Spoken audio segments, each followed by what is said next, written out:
What's up, you guys? American, welcome back to my channel. No, you grow up. So today's video is going to be the first opening video, which is essentially my figures from Q1. This is definitely one of the slower quarters I've ever had pickups wise, and there's a few reasons for that. Typically quarter one is the slowest quarter as far as releases. I also typically overspend in December, so typically January is a very light month for me. And also I just knew all this haulathon stuff was coming out, so I wanted to make sure I had money for it. And not just that I had money for it, that I was budgeted correctly for it. So this year I'm doing a new thing where I'm not going to put anything on credit cards anymore, and I'm actually trying to pay down some debt right now as well. I've been thinking about doing a grown-ups talk video on using credit cards for collectibles, and I think I'm going to pull the trigger on that here soon. But as far as this video is concerned, we're just here to talk about these figures. So Usagi and REX-1 are definitely two of the figures that I was the most excited for about this haulathon season. I'm only missing one Toon set at this point, so hopefully I can get that next week when it goes up for pre-order. I saw pretty much everything there. I was there the first day my Target put it out. Like I said, I'm trying to only spend the money that I'm budgeted for right now, so I could only pick up about half the things in the first round. And other than the accessory pack, which I was lucky enough to find the day that I was there, and of course that was the first thing I took off the shelf, everything's been pretty easy to get when Target puts it up. So I'm probably going to break this up into 3 different sections over the next couple weeks. I'm not really going to get into the politics of haulathon or anything right now, but if you want to hear us talk extensively about NECA and haulathon, that was the main topic for our most recent episode of the podcast. I'll put the link down below. You guys should check that out. The video version of that will be up on Tuesday,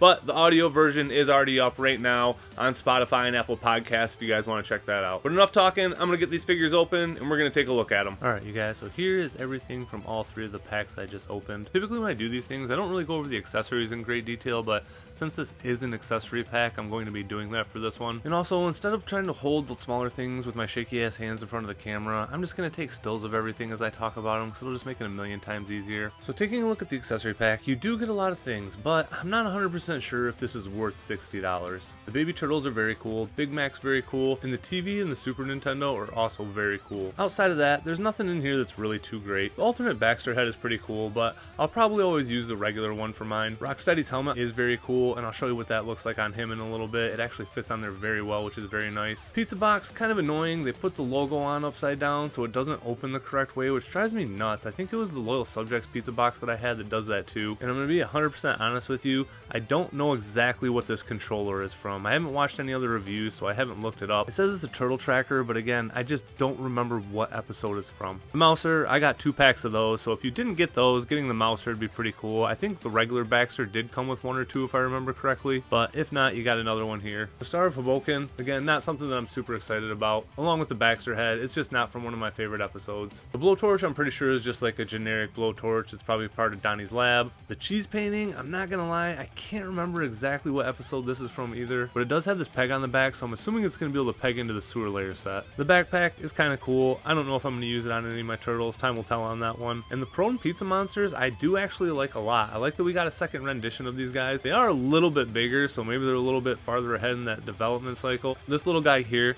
came on top of Mac's head, and he comes with that other piece that pegs right in, and I'm just going to keep him like that for now. And I'm pretty sure this ray gun is from Leonardo Lightens Up. I might be wrong on that one, but I'm pretty sure that's where I remember seeing this one from. It's one of my favorite episodes. So the TV set is kind of a big deal, especially if you plan on getting the sewer layer playset. If you don't have this for the living room, it's really going to make your living room kind of, I mean, I'm not going to say pointless, but this is a very key piece for the living room. So I'm assuming if they decide to sell that sewer layer playset soon, they're going to release more of these as well to go with it. They know a lot of people will not buy it out of spite if they can't get this TV, so why would they buy the sewer layer playset? So I feel like that's probably their biggest reason for probably doing an open pre-order on this in the future. This video game system is really sweet. It looks like a Super Nintendo, but the controllers are definitely not Super Nintendo controllers, but it's still very cool. The TV also comes with all these different pictures, which is really awesome. I'll probably keep it on the Ace Duck one because that's literally the only time he appears in the series, so I feel like having that on the TV is definitely going to be my go-to. But I also like this one that's from the video game that Tempestra's in. Clearly they didn't play it on the TV, but it's a pretty cool throwback, and that episode was on the Leonardo Lightens Up VHS, and that is another one of my favorite episodes. I really hope they announce Tempestra here soon. TV, just very cool. Very nice touch using the books for the leg just like on the cartoon. They did a very good job on this thing. It comes apart, and I do have the VHS inside of it too. That VHS did come with this. I forgot to mention that earlier because it was stuck in there and I forgot about it. This is definitely a very, very, very cool accessory. Coming over to Big Mac. So when I first saw this guy at Comic-Con or whenever he was shown, I definitely thought he was going to be part of a 2-pack, and I was actually surprised when it showed him coming in the accessory set. But after getting him in hand, it makes a little bit more sense to me. he's definitely not enough to like qualify for a real figure. I'd say he's kind of on that level of Caramel where he's just too small to be his own figure. Yes, the neutrinos are small, but I don't know, they just have like a lot more attitude. They just do seem like more actual figures to me. And if you just hold this guy in your hands, you'll kind of just get what I mean. But he is very cool. He's really simplistic in his design. His shoulders, I don't know, kind of sketch me out a little bit. I feel like those could kind of break really easily, so I'll definitely be careful with him. And again, he's a robot, so it's not like he needs a ton of articulation anyway. He's very, very light. And it is just really cool to get this guy in the accessory set. Definitely one of the best gets out of it. So we'll take a look at some of the turtles here one by one. I got Donatello right here. And the coolest thing about these guys is that they do come with their little weapons. These guys do have articulation in the shoulders and legs, but they're not great. You really got to get them going on a forward tilt to get them standing up. And again, with these guys being the main draw, I'm not 100% sure if they do justify the price point, but these little guys are pretty cool. I do like them a lot. But the one thing I feel like I remember from this episode is that it was just 2 of the turtles that got turned into babies. And I think it was Leo and Mikey, but I'm not 100% sure. But it is cool that they did all 4 of them for the set. The Mikey, just a very nice touch coming with the actual metal chain nunchucks, even just on the little ones. He's the only one that really has, like, I don't know, a more unique head sculpt, I guess. His expression is the best out of all of them. And yeah, these guys are actually painted pretty good. I don't really have a whole lot of complaints about them. I wish they could stand up a little bit better. They are really teeny, so I get it, but they're still pretty cool. Alright, so let's take a look at Rex next. He comes with everything you see over here on the left-hand side. So he comes with all these extra hands over here. He comes with a few more VHS tapes. They don't fit into his chest, which I'll show you in a little bit, which is kind of a bummer. Comes with his controller. He comes with his tongue that goes in. I'll show you that a little bit later. And this can of oil. On top of that, he also comes with his 2 blasters, which I have connected to his sides right here. They plug in and they stay in there pretty well.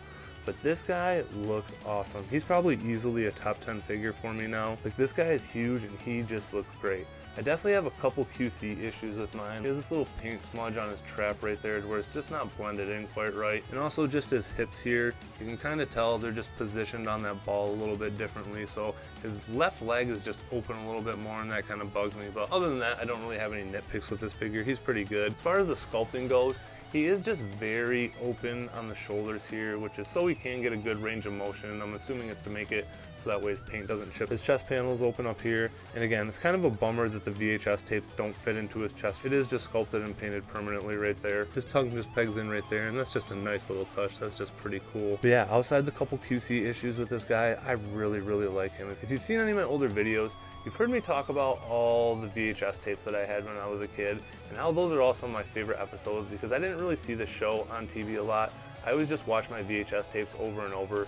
And this was an episode that I have, and I just loved it so much. Now that they have this sculpt, I'm assuming we're gonna get the evil robots too, and that'll be really cool to get a few of those guys. Yeah, just really happy to get this guy. I'm gonna get him worked in next to Irma over there here soon. Alright, so next we'll take a look at black and white Usagi over here, and we'll compare them in a little bit as well. This is the head sculpt he comes with. I have the alternate one on with the hat. The hat is removable, and it fits on there very snugly. Can't remember what this little guy's name is, and I should have looked it up. It always says E. Comes with the alternate hands over here. Comes with the one throwing dagger, and I know Brendan's gonna correct me again. He told me what it was in the last video that I talked about these on. I can never remember that. And he comes with a hand dagger over here. And then looking at the figure himself, he comes with that elastic band that he can hold the scabbards in. So he's got his katana and his wazakashi in here. Or is it wakazashi? I can never remember if it's the Z or the K first. I need to start looking this shit up. But anyway, I really like this figure a lot. He was the one that I was the most worried that I wasn't going to be able to get.